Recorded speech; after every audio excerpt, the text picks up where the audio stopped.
Bose 606 S3. It's up on the site, so I don't want to go into absurd detail on this.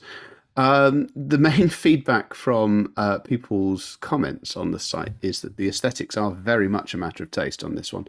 I don't get that excited about white loudspeakers. I don't think the 606 is particularly beautiful in the white. But I mean, some of the comments, no, I don't think it's an ugly speaker, and I think the wood finish actually looks rather tidy. So let's put that to one side for a moment. It's comfortably the best sounding 600 that I've listened to I mean, ignoring the fact that there were some older models, turn of the century time, which makes it sound like a very long time ago indeed, where they could be tremendously entertaining, but there were some sort of wrinkles in the absolute quality of the performance. This manages to be enormous amounts of fun whilst being technically very, very accomplished indeed.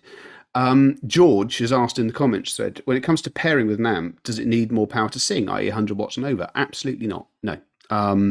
I did some tests on the end of a Blue Sound Power Node Edge, and whilst there was more to get out of them, and if you bolt them onto the end of an Avid Accent, which is £4,500, or they're still only 70 watts, they do get a lot better. But no, they are benign. They have an impedance dip, but it doesn't seem to be something that they stick at for very long, because I couldn't get any really unhappy behaviour out of them with the Blue Sound. And Bose has gone to great lengths to try and test the entire range with less overtly hi-fi product. And I think that that's really yielded dividends in how they behave. You can make use of these in such a way that they could be an upgraded speaker for an existing sort of standalone amplifier all in one, and they'll give you a big chunk of what they do. And then if you choose to invest in better electronics going forward, they'll continue to improve from there. And critically, I state this in the review, but it bears repeating, what they do exceptionally well is give you a pretty decent snapshot of what Bose and Wilkins is about in 2023. If you like what these speakers do, you could put them back in the box, spend an extra £9,250 and get a pair of 805 signatures.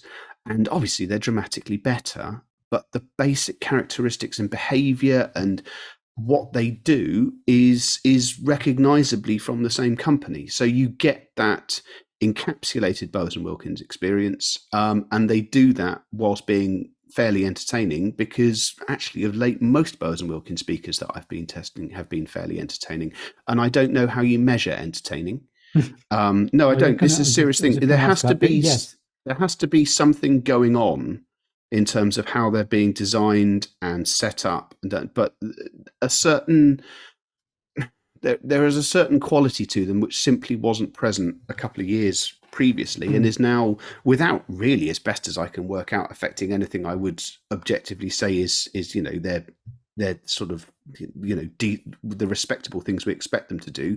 They just seem to be more enjoyable whilst they do it. And I've heard this before, Ed, and I've heard, and when you get as cynical as we do at our age, and having done this for such a long time, you think, how different can it be from the outgoing model, and everything's always better when you get a new model coming along. But in all seriousness, what you just said there from the 600 series, which I haven't heard the S3s, but I did spend some time with the 700 S3s, and then spent some time recently with the 801 D4. Yeah, and the difference in price between those speaker ranges is huge. I mean, the 801 D4 is what, 40 grand, 32 and a half, something like that. And the 700 series is significantly less than that, maybe a few grand. But there is this signature sound. There is this, as you describe it, a Bowers and Wilkins touch that you're listening to a Bowers and Wilkins speaker, even if there's 40 grand's worth of difference between them. There is some traits that do hand over and you can pick up on. And the other thing, I don't know what the 600 is like, but certainly the 700 compared to the S2 to the S3, there was a big difference in terms of the soundstage, in terms of the sound actually, and it's what manufacturers always aim for, is the speaker to disappear. And I thought with the S3 you got that effect. It was beyond that cabinet. It sounded a lot nicer than the previous model. And again, you only get that when you do side by side, and I did side by side with those two, and it was really quite a standout between the S3 and the S2. No, it's similar. The 600s have a simpler cabinet, and with the noble exception, to an extent, of Q Acoustics, who really are, who again, if you like, they at that price point they go slightly short on driver sophistication to go long on cabinets. Q Acoustics at sub £1,000 price points are better at disappearing than anybody else. But nevertheless, if you put a modicum of care into where you place these, they are able to drop into the stereo image that they create, and unless you really listen for them, actually saying they're exactly there is not the easiest thing in the world to do. And whatever they give away to comparable Q Acoustic speakers, I mean, they sit between the 5020 and the Concept 30, depending on who you're shopping with and where.